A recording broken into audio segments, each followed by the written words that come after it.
Good day everyone, I'm Hurley of RFI Reviews here, back at it again with my review for the Rose Techniques or Roselsa. Roselsa, yan yung bagong name nila. Pero this is Rose Techniques Star City 5 Pro. One of the Rose Techniques or Roselsa's newest IEMs, okay? So before we proceed, I'd like to thank Rose Techniques or Roselsa for sending this unit to me in an exchange for a very transparent, honest review. Rest assured na katulad naman lahat ng reviews ko is honest to the core. It is a win-win for us, lalo sa akin. Win-win siya kasi wala na akong kailangan, alam mo yung parang script or anything na kailangan i-edit. Yun. I am speaking freely, lalo na dito. Oo. Yung mas concise ko is yung nasa page ko, of course, yung written. And win-win sa mga consumer yun. Kasi syempre, hindi masasayang yung pera nila or magkakaroon, or mas malilesen yung chances na magkaroon ng instant impulse buy rather. Okay? So, here again is the Star City 5 Pro. Fun fact, here in our country, the Star City is an amusement park. Yep. The Star City is an amusement park na nagkaroon na ng ups and downs. So, it has been there bago pa ako ipanganak. And, ayun nga. Ayun, amusement park siya.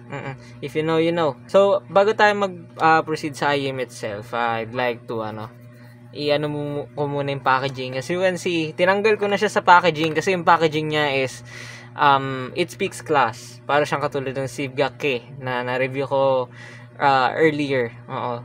Na, alam mo yun, very cohesive yung packaging niya. Even yung NF Audio RA15 is like this. May parang motif talaga. In this case, it is a space motif, I believe. Oo. Kaya ako tinanggal kasi, ang tawag doon, mahigpit yung pagkaka-package niya. Oo, it is well done in my opinion. Walang loose, walang umaalog, walang anything. It is a good start. So, and yun yung IEMs itself, ay, yung package. Pinapakita dyan ay may 10mm dynamic driver plus 2BA monitor, and ayun yung likod. Another specifications again, and 104 dB, 1 milliwatts, 24 ohms. So, itabi muna natin to dito. And ito yung box itself. Tiyan mo, even ito is magnetic to, by the way. Lightyear, di ba? Yung motif niya talaga is nasa space. Oo. Lightyear, Buzz Lightyear to infinity and beyond. But I believe probably may mga nag-review na nagsabi din ng to infinity and beyond. So para safe, I won't be mentioning yung catchphrase na yan. Okay? Ito yung packaging. Yan. Okay. Diba? May paganto rin. Reminds me of the EPZ-Q1 Pro. May paganto din sila. And ito inclusions. Yes. Very generous, very generous and very good quality yung accessories nila. And ayan yung kasamang ear tips. This is wide bore ear tips, but lo and behold, meron pa siya dito sa loob ng case. 'Di ba? And may USB dock pa. May USB dongle pa. We'll talk about this sooner. Okay? Ito yung case. Yes, I like this case. Faux leather, embossed yung Lightyear motif. This speaks class talaga. This speaks premium for its price. Ang price nito is around under $100 or sabihin natin mga 90 or 80 US dollars. So around 4,000 or probably 3,500 pesos top sa Philippine peso. So this is very competitive. And 'di ba? Tama yung sinabi ko na sa IEMs ngayon, if you're looking for a premium or well-built na IEMs, you don't need to spend much in hobbyist terms, ha? Oo. In general term, this is still an expensive IEM. But at the same time, if we're talking about sa hobbyist perspective, this is an entry-level IEM. Pero yung nakukuha mong accessories and build quality speaks class. Siguro ang ininitpick ko lang dito is when this is sealed shut, literal na sealed shut siya. Medyo stiff, medyo mahirap siyang tanggalin. Oo, but hey, at least alam mong hindi malalaglag yung IEM mo sa loob nito, 'di ba? Or yun, kasi sobrang higpit niya talaga. See? 'Di ba? Nagagalaw pa nga yung tripod ko eh. Yan. Kaya ayun. And ayun yung niya, yung additional ear tips. This is narrow ear tips. Yan, narrow ear tips, tapos yung USB dock again. Okay? So, ito yung IEM itself. Yan. The IEM itself, yes, may kamukha. Meron kamukha, but I won't be mentioning. Oo. It is in a good way naman kasi ang ganda ng fit neto sa tenga ko at least. And sa mga napagpatryan ko din neto. Ang ganda ng fit sa tenga, hindi siya masakit, hindi rin siya super bulky. Oh, and premium din talaga yung pagkakagawa. Oo, kasi ayun smooth yung edges, walang kahit ano, 'di ba? This is resin and this is metal. Na may vent, 'di ba? Ayan, 'di ba? Ang ganda ng pagkakagawa. And by the way, Rose Celsa or Rose Techniques are kind enough to give you options for the connection of this IEM. So, pag pumunta ka sa website nila, link below, you'll see the option na pwede tong maging MMCX or 2-pin. I chose the 2-pin for this unit. I chose the 2-pin kasi most actually all of my IEMs are in 2-pin. And except sa Etymotic ER3 SE, which is in modified MMCX kasi yun. Etymotic MMCX if you may. So ayun, they are very kind and very thoughtful na ginawa nila yung options na yun to cater a wider audience, 'di ba? Props to the Rose Techniques or Rose Celsa for that one. I'll call this Rose Techniques kasi mas nasanay ako sa Rose Techniques eh. Props to the Rose Techniques for doing that. And ayan yung cable. Yung cable niya, it is well built, obviously. Well built siya. Hindi siya sobrang thick, hindi rin siya sobrang nipis. I like it. However, it is sleeved. Personal preference ko lang naman, but I don't like sleeve cables that much. Aside sa mas na prone siya kumuha ng dumi kasi syempre ako kasi wala naman ako sa desk ko everyday. I do commutes as well. I go to malls just to run down errands, 'di ba? I let other people test this IEM as well. So madudumihan siya, prone siya na mas madumihan. And mas kakapit yung amoy. Whether we like it or not, anong tawag doon, no sugar coating, ako rin mismo pinagpapawisan ako, 'di ba? Lalo na sa mga commutes and errands pag ginagamit to. Even kahit stationary lang na nakaupo lang ako and listening to this, more or less pagpapawisan ako and kakapit dito yung sweat ko. So this isn't for me, but I believe some people will like these sleeve cables kasi it does speak premium. That's for sure. And ayun, 3.5 light year, okay? Now na nakita na natin yung IEM itself, sige, unahin na natin tong yan, itong dongle. Itong dongle itself, it's okay. It's okay. It does the job. Wala naman siya like ganong night and day difference when compared sa yung usual DACs sa sound wise or yung effect niya sa sound, yung sa synergy niya sa sound ng Star City 5 Pro. However, I do found na when this is paired dito sa Star City 5 Pro, parang kulang in terms of power na kayang ibigay netong dongle na to sa Star City 5 Pro. Medyo halata siya sa bass kasi yung bass niya is parang a bit loose. Mas nagkaroon ng elevation but it is a bit loose to my liking. Hindi na siya firm. Yan, sneak peek nung sound signature niya. And ayun nga yung sound stage niya din, mas lumiit. Yung alam mo yung technicalities niya medyo natapyasan, okay? Kapag naka-dongle na ganito, So, yes, for like let's say gusto mo lang like magsagot ng calls or maglaro, I guess, with the Star City 5 Pro, I guess this is okay. Pero kung alimbawang nasanay na yung tenga mo sa tunog niya ng properly driven, tapos ito yung ginamit mo for music listening, mahalata mo talaga yung difference niya na this is quite underwhelming para dito sa Rose Techniques Star City 5 Pro. Don't get me wrong, madali madrive ang Star City 5 Pro. It's just that underwhelming talaga yung power na dinideliver na itong dongle na kasama para dito sa Star City 5 Pro. Okay? Now, out of that way, we'll now proceed sa sound signature na ito. Ang sound signature ng Star City 5 Pro, to me, is a balance. It is a well-balanced set. And yung sound signature na yun as of today's market is quite uncommon. Hindi siya rare uncommon, very very uncommon yun. If we'll be doing the nitty-gritty stuff, it is a mild V-shaped sound signature. Pero to me kasi, hindi ko siya like matawag talaga na V-shaped or parang nag-aalangan ako sa V-shaped in the sense na never nag-sound recessed yung mids neto. Oo, in fact, it is the other way around. Oo, alam mo yun, may presence talaga siya. Hindi siya natatabunan ng kahit anong kantang ilagay mo. Okay? Sige, punta muna tayo sa bass bago tayo mag-too much sa mids. Okay? Yung bass neto, andun siya. Yes, it is very, very punchy. Punchy, malinis, firm, mabilis, detailed.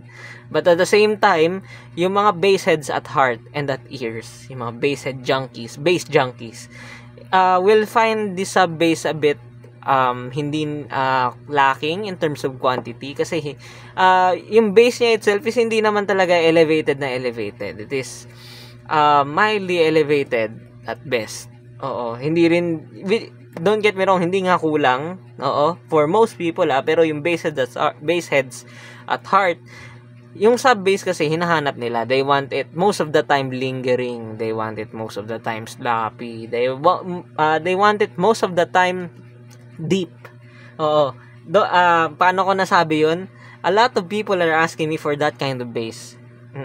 And is particularly yung mga taong nasa hobby pa yung nagtanong sa akin ng ganun, which is surprising. Oo, hindi ko like minamaliit. It is quite surprising kasi based sa experience ko, yung mga kasama ko din nung nasa audiophile route, kami ng yun nga sa hobby, as we progress sa hobby, mas hinahanap talaga yung mga neutral sets lang, warm sets, mga ganyan, alam mo yun, yung saktong bass lang and such. Oo, pero ngayon the norm is quite very, very dynamic and very very surprising na may mga nasa hobby na naghanap ng ganung bass. And I kinda like those type of people kasi alam mo yun, hindi sila yung pinapairal nila is yung gusto nila, yung hinahanap nila is gusto nila, and I love it. Oh, like listen what you prefer, like what you like. That's the only thing that matters sa hobby na to. Okay? That's the only thing that matters in this hobby. So balik tayo sa bass bago tayo ma-carried over. Ayun nga yung bass niya, it is punchy, detailed, fast, mabilis. Oh, fast na nga, mabilis pa. Ayun, detailed, punchy, fast, mid-bass focused or mid-bass dominant, but not too much naman, sakto lang kasi nga well balanced siya to me. Na ayun nga, magkukulang yung sub-bass quantity to those na bass heads at heart and at ears. Okay? Now punta tayo sa mids. Yung mids niya, there is warmth, pero hindi mo siya mahalata unless na lang i-compare mo siya sa very warm set. Sobrang controlled ng mids nito, wala siya ganong mid-bass bleed at all. Yung mids niya sobrang open. I mean, hindi naman yung sobrang open na airy, but alam mo yun, open siya for a V-shape or a mild V-shape. Oo. Yun nga, for a well-balanced set, very open siya in terms of presence. Never siya nagkulang, never siyang naging boxy yung tunog or never na natabunan kahit busy yung tracks, which is I really like. As for the upper mids, yung upper mids niya, it is mildly elevated. Maganda yung clarity, sparkle and air niya, but at the same time, ito na naman tayo sa mga IEMs na these are one of those IEMs that are not tuned to be peaky, but they are peaky because of the driver itself. Yung driver niya, merong mild BA timbre. Oo, this isn't due to me. Oo, and probably sa mga hobbyist. Pero meron siyang BA timbre, yung BA driver niya. But at the same time, yung BA hindi naman annoying, hindi naman din ear damaging yung BA timbre niya. In fact, yung we compare it na sa KZ. Yung KZ naka-presyo nito has more BA timbre when compared dito. Dito talaga, sobrang rare nung instances na maririnig mo. Oo, unlike na like most track, lalo na yung mga lumang tracks, you'll hear the BA timbre. Dito, not so much, but it exists dito. Oo.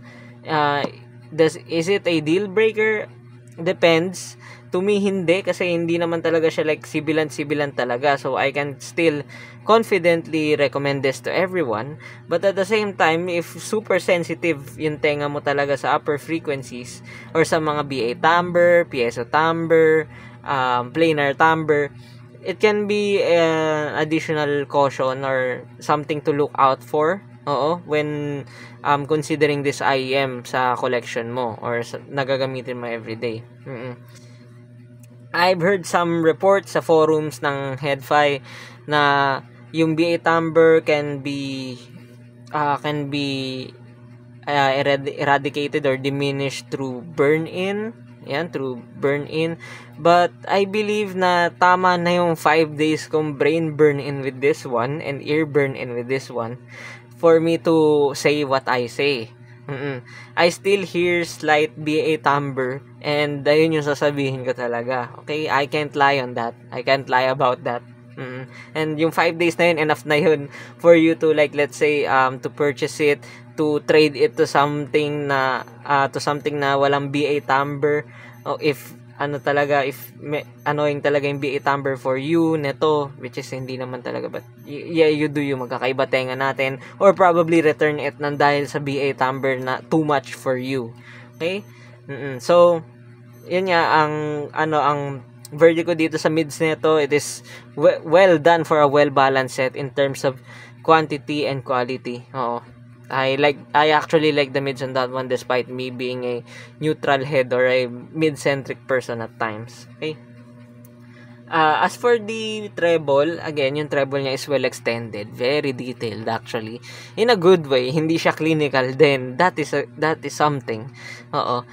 Maganda yung detail retrieval again. Hindi ko na kailangan pumikit just to hear the minute details easily. Tapos, well extended, airy. Pero yun nga, may BA timbre siya. So, yung, like, let's say, yung mga cymbals or instruments within this region, probably mas naglilinger siya or may certain character siya than usual or than those IEMs na 1DD lang or purely dynamic drivers lang gamit. Okay? Is it a deal breaker? Again, to me, hindi. Sa mga pina-auditionan ko, hindi. Not at all. In fact, they enjoy the treble on this one kasi hindi daw annoying. Yan yung term nila. But, syempre, magkakaiba ang tenga at magkakaiba ang tao when it comes to preferences. So, I leave it to the consumer. Okay? As for the technical performance, yes. I can say that this is a well-done set sa technical performance. So, the Star City 5 Pro, it is one of those na kaya kong i-recommend when it comes to a very good or above average technical performance under 100 USD. Actually, this goes toe to toe with the sets, recent sets actually na under 100 USD.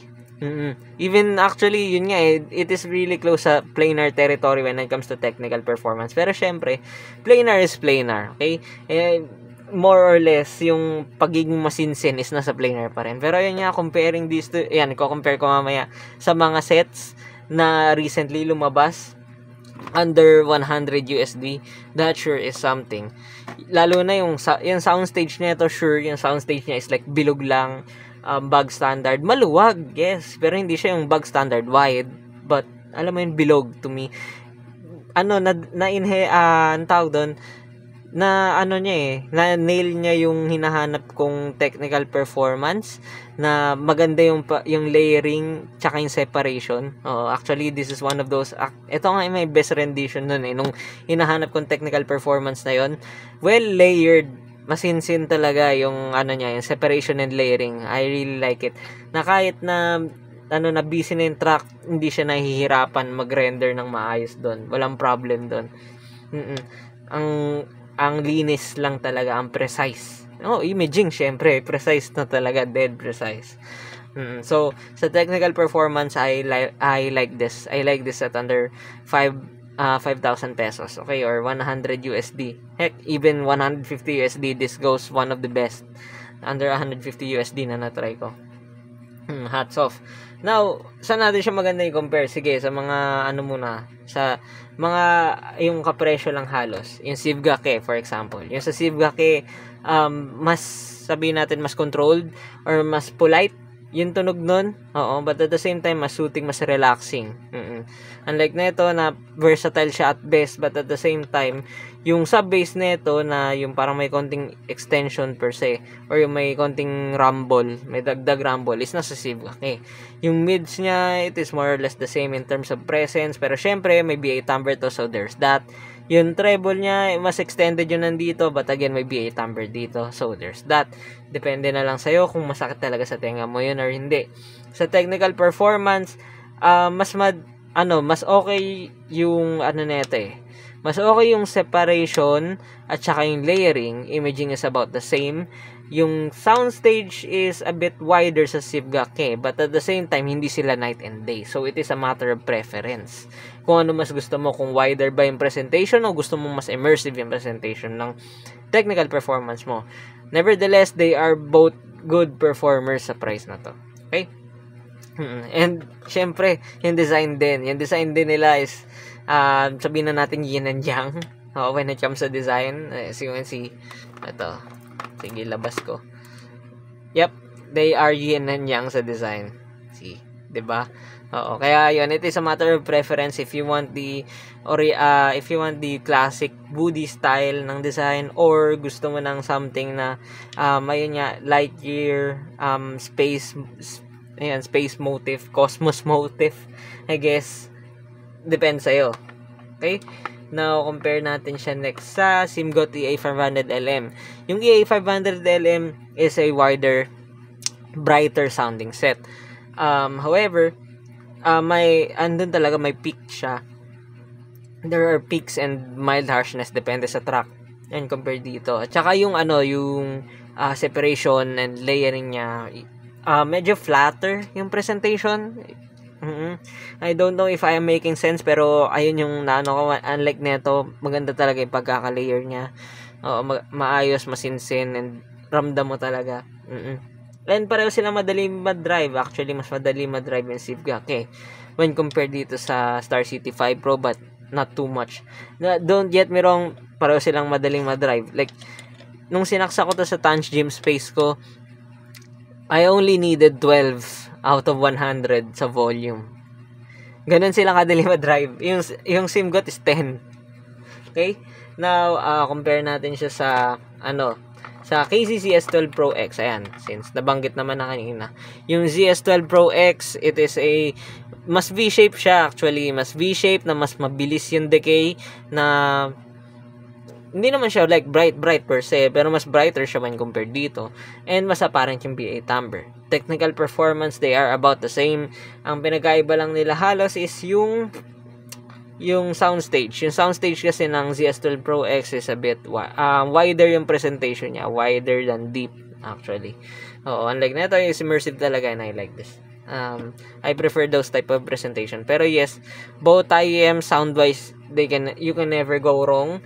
Magkakaroon ka lang ng sabihin natin bias when pinag-compare mo na yung makukuha mo sa binayaran mo kasi same price tas ganito mo yung makukuha mo. That sure is something. That speaks something, 'di ba? Now compare natin siya sa NF Audio RA15. Yung RA15 is definitely a highly technical set. Mas technical pa siya compared dito sa Star City 5 Pro. But at the same time, yung tonality niya when compared sa Star City 5 Pro, mas maganda yung sa Star City 5 Pro. Mas versatile. Unlike ng neutral bright talaga na some people will like, some people will not. It really depends. Pero sa technical performance, mas better yun. Lalo na sa pagiging malinis and masinsin. However, yung soundstage niya is yung usual wide bag standard soundstage. And like neto, immersive. Again, ayun yung differences nila. Tapos, ano pa ba? Sige. Yung Tanch Gym 4U na naka-monitoring mode. Again, pag pinag-compare mo, mas nakapal na yung tunog ng Star City 5 Pro. That is for sure. Kasi, literal na flat yung Tanch Gym 4U na naka-monitoring mode. Yung soundstage nun, kung mas rolled off na yung sub-bass neto, mas kulang. Yun, mas kulang pa. Kasi, again, tuned siya to be flat. Yung mids, mas present yung mids nun, but at the same time, it is leaner when compared dito. Yung treble is mas extended dito, but again, ito is may BA timbre. Well, ayun, wala. Sakto lang yung extension niya sa treble. Technical performance, I'd say na mas better tong Star City 5 Pro. Particularly sa soundstage. Sa separation and layering, mas better din to. Sa imaging is about the same. And mas madali din ma-drive to, by the way. Okay, so, saan pa ba natin maganda siya i-compare? I don't know if maganda pa rin ba siya i-compare sa like let's say planar sets? Sige, I mean, yung mga planar sets ngayon na audition ko is kapresyo lang din naman, so it wouldn't hurt, I guess. Sige, sa Kiwi Ears Kanta, when compared sa Kiwi Ears Kanta, mas V-shape yung Kiwi Ears Kanta, but andun yung planar text, of course, but at the same time andun din yung planar timbre. Oo, mas chunky yung bass nun, oo, compared dito, mas elevated din yung bass nun compared dito sa Star City 5 Pro, but yung mids niya is obviously thin sa Kiwi Ears Kanta. Sa Kiwi Ears Kanta, mas thin yung mids niya when compared dito and mas lubog when compared dito sa Star City 5 Pro. Treble niya is about the same in terms of extension, yung details and stuff. Maliban na lang na, ayun nga, yun is may planar timbre, ito is may BA timbre. So, pipili ka na lang talaga ng preference mo. Pick a struggle. Ayan. Sa technical performance, they are about the same. Kasi, ayun nga, surprisingly, they are about the same. Partida yung Kiwi Ears Kanta is may 2 planar pa, ha? Unlike nito, 1DD 2BA. Oo. 'Di ba? Ang that is quite shocking. So it means na nasa tuning din talaga. Tuning really matters a lot. Ngayon yung sa preference, depende na lang sa inyo kung anong mas gusto nyo, but to me mas prefer ko yung Star City 5 Pro. Pero ayun nga, hindi naman din mahalaga yung preferences ko at the end of the day. Ikaw pa rin talaga makapag-decide kung ano yung mas gusto mo. Nilalatag ko lang kung ano yung narinig ko. Okay? Now, punta na tayo sa big guns. Heidi's MP143. Yung MP143 is a warmer set compared sa Star City 5 Pro. Yung bass elevation is about the same. They are about the same in terms of elevation. Yung mids is mas slightly open sa MP143 but not too much. May something rin na parang siguro yung upper mids kasi. Yung upper mids kasi is mas elevated sa MP143 compared sa Star City 5 Pro. So, ayun, may mas prone talaga siya sa yung planar timbre, of course. Even yung treble, mas extended actually and mas airier sa Star City 5 Pro na alam mo yun, maluwag na nakakahinga. Don't get me wrong, well extended yung sa MP143, pero yan, I prefer the 5 Pro when it comes to sa presentation. Sa technical performance, no contest, MP143 has the soundstage. Grandeur na siya, at the same time immersive pa. So doon talaga lamang na lamang. I mean, it's a planar. Technical performance is about the same. Imaging is mas notch better lang yung MP143 when compared sa Star City 5 Pro. Okay? And now lastly, sa Leisure SO8. Yung SO8, it is a warmer sounding set. Magtutulog mid-centric siya, lalo na when compared sa Star City 5 Pro. Yung timbre niya, na planar timbre, is wala gaano in my opinion, to my ears, wala gaano. Yung mids is mas makapal actually yung sa SO8, and at the same time mas forward. Kaya mukha talaga siyang mid-centric. Yung treble is mas better sa Star City 5 Pro in terms of extension and air and sparkle. Okay? Technical performance sa planar mas better yung SO8 sa separation, layering, and imaging, pero nag-fall short siya sa soundstage. Mas maliit ang soundstage ng SO8 when compared sa Star City 5 Pro na immersive talaga. Na nag-add ng immersiveness as well. Okay, so to wrap things up, ano yung verdict sa Star City 5 Pro? Very recommended. All-rounder recommended. Mas all-rounder pa siya sa Sivgake. Don't get me wrong, both sets are really good. Both sets are versatile and all-rounder. Pero alam mo yun, mas with ease na maipe-present ng Star City 5 Pro yung mga genres na ihain mo, whether it be hip-hop, rap, mga ganon, yung mga basic talaga, EDM, ayan. Ayun nga, again, don't get me wrong, yung sa Sivgake, wala rin naman problem doon when it comes to versatility.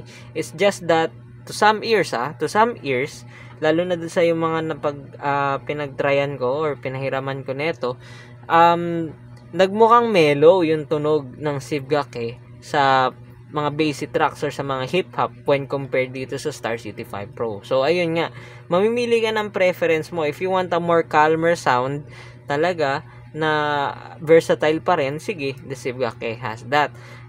Meanwhile, kung gusto mo lang ng well-balanced na may times gusto mo maging aggressive yung tunog talaga, hindi lagi may times. Yung Star City 5 Pro is the better set for you, but both sets are really, really good. Actually, may isa pang set na sa next review ko na kukumpleto sa Trinity actually. Oo, pero yun nga, very recommended ang Star City 5 Pro down to its from its packaging, inclusions. Maybe yung sa yung sa dongle nakasama, it ain't my cup of tea kasi medyo na-hinder niya yung sound quality na kayang i-max out ng Star City 5 Pro. As for that, at least 2 VRMs man lang na dongle yung i-prepare nyo with it. Ayun nga, I believe medyo overkill na yung Tangent space, but the Tangent space and HiDis S9 Pro works well with this IEM. Sa HiDis S9 Pro lang parang mas na-emphasize niya slightly yung BA timbre. Mas parang napalitaw niya. Okay? Pero ayun, aside doon, very recommended ang Star City 5 Pro for daily usage, for casual usage, for those people na gusto ng tonal at technical performance na pantay in terms of quality and quantity. Okay? Highly recommended. Grabe mga IEM ngayon, no? Sobrang competitive nila sa price. Under 5,000. Kaya nagmumukha tuloy akong shill at times kasi sinasabi, lahat naman kay Aurify maganda under 5,000. Like, dude, lahat ng pinapadala sa akin halos magaganda sa 5,000 pesos. Under 5,000 pesos, mamimili ka na lang ng struggle na pipiliin mo or ng compromise na pipiliin mo. They're that good. Legit yun. Oo. Kaya nga at times, gusto kong mag-organize ng meet na mag-cater talaga, but at the same time, I don't have the powers and I don't have the time, the venue, the connections for it. Kaya ayun, whenever na may meet na lang, I guess sasama na lang ako just to do that. Para lang, alam mo yun, maraming tao maka-experience nito bago bumili, because that is the better way din naman. Okay? And that ends my review for the Star City 5 Pro. Again, huge thanks, malaking thank you talaga kay Rose Techniques or kay Rose Celsa. Pero I still love the Rose Techniques kasi, pero yun, sige, Rose Celsa na sila Rose Celsa for sending this unit to me in an exchange for a very transparent, independent review. This is not a paid review in any way, never. Ayoko din ng ganun. Ayoko rin ng kinokontrol yung findings ko. Gusto ko kung narinig ko, yun lang yung tinatype ko, yun lang yung pinapresent ko, pinapublish and sinasabi. Okay? Now, ang next review natin would be the highly anticipated SIMGOT EW300 Standard Edition. Hopefully, maka-audition din ako ng HBB to compare. But so far, so good. Okay? See you in the next one.